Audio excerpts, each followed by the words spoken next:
Mafunzo makubwa kutoka kwa mchwa. Mimi ni Askofu Mkuu Zakias Mwangangi. Karibu katika kanisa la kichunga cha mchwa. Some churches look strong on the outside but are weak from inside. Lengo langu wachungaji ni kufundisha nidhamu, mpangilio na umoja katika kanisa. Shalom wapendwa na watumishi wa Mungu ndani katika Kristo Yesu. Karibu tena katika kipindi chetu kanisa la kichunga cha mchwa. Katika somo letu la pili tulijifunza kwamba kanisa lililotengwa si kanisa lililoshindwa. Leo tutajifunza moja kwa moja kutoka kwa kiumbe mdogo sana lakini mwenye hekima kubwa. Jina lake anaitwa mchwa. Nataka tusome kitabu cha Methali kifungu cha 30 na mstari wa 25. Mchwa ni watu wasio na nguvu, lakini huweka chakula chao wakati wa kiangazi.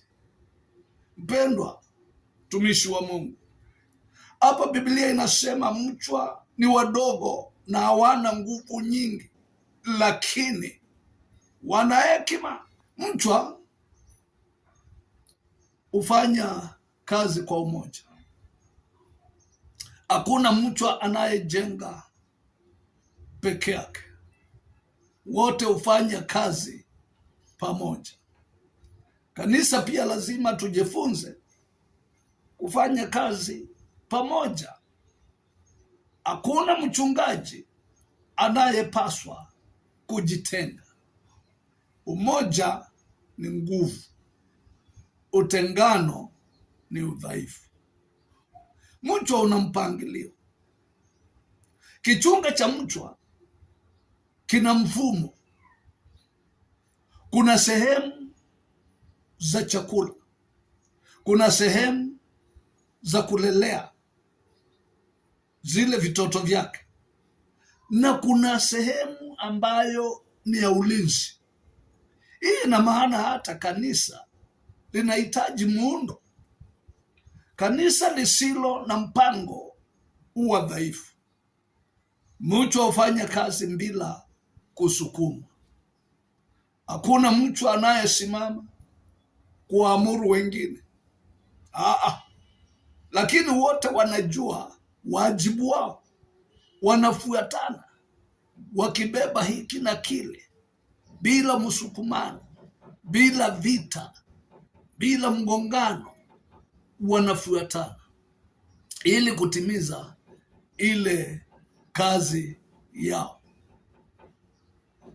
Kanisa linahitaji kujifunza kuhusu kupanga, kuweka akiba, kujiandaa kwa changamoto za siku za baadaye. Hivyo ndivyo kanisa linastahili lijipange. Kanisa lako linaweza kujifunza mambo haya. Jenga timu ya huduma. Usifanye kila kitu peke yako. Tengeneza mpango wa kanisa. Kanisa lazima lijue linaenda wapi. Wafundishe washiriki kuwajibika. Huduma si kazi ya mchungaji pekee. La hasha. Hapa nina swali ya tafakari. Jiulize leo, je, kanisa langu lina mpangilio kama kichunga cha mchwa? Au kila kitu kinafanyika bila mpango? Bwana Yesu, tunakushukuru kwa hekima yako katika uumbaji. Umetufundisha kupitia hata kiumbe mdogo kama mchwa. Tusaidie tujenge makanisa yenye umoja. makanisa yenye mpangilio na makanisa yenye nidhamu. Tufundishe kufanya kazi pamoja kwa ajili ya ufalme wako. Katika jina la Yesu Kristo tunaomba na hata kushukuru. Amen. Mpendwa, huu ndio mwisho wa hii video. Asante kwa kuungana nasi. Kama umebarikiwa na mafundisho haya, na kuomba ulike, usubscribe na pia usambazie mwenzako, na hasa umsambazie mchungaji mwenzako ambaye unajua anapambana na huduma hii bila hata kuchoka. Share this video, I beseech you.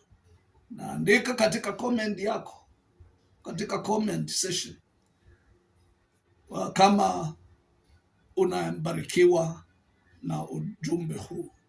Tutaonana katika somo la 4, nguzo ya kwanza ya kanisa, ambayo ni nguvu za kiroho ama nguvu ya Roho Mtakatifu.